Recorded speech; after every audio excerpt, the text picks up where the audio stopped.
ఓరే నాయనో దేవుడా, ఈ చిన్న పోరగాళ్ళతోని చిన్న తిప్పలుండయుల్లా వద్దురా అన్న పనినే అలా ఇంచి చేస్తారు. మొన్న గిట్లనే మా ఇంటి పక్క పొంట ఒక పొలగాడు నోట్ల రూపాయి బిల్ల పెట్టుకున్నాడు. టీవీ చూసుకుంటా ఆయన తట్టని మింగిట పోరాడు. వాళ్ళమ్మనేమో నా కొడుకు అని లబ్బ మొత్తుకుంటాంది. ఇక వాళ్ళ డాడీ వచ్చి పిల్లగాన్ని తలకిందులుగా నిలబెట్టి ఇట్లా మంచి గుప్తే ఏక్ అనుకుంటా కక్కిండు. ఈ వార్త కూడా అసొంటిదే.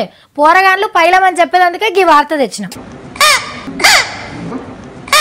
అబ్బా చిన్నోడు మస్తు రిమిక్రీ చేస్తున్నాడు. ఫీకూదినట్టే అనిపిస్తున్నారు అనుకుంటున్నారు కదా.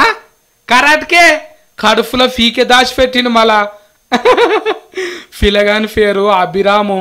మన హైదరాబాదే. నోట్ల ఫీకని పెట్టుకొని గాలి బయటికి ఊరేసి ఇడిచిపెట్టి లోపటికి గుంజిందట.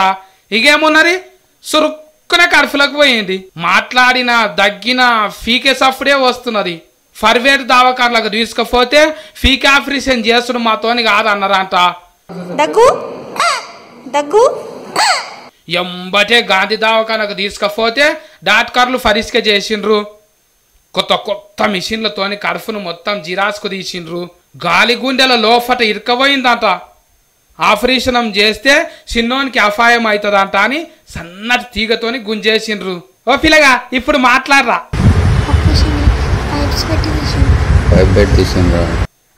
ఇక ఏం కాదు, మంచిగానే మాట్లాడుతున్నాడు. ఓ చిన్న మళ్ళీ ఇంకో ఫారి ఫీకల తెరువు ఓకు, సరేనా?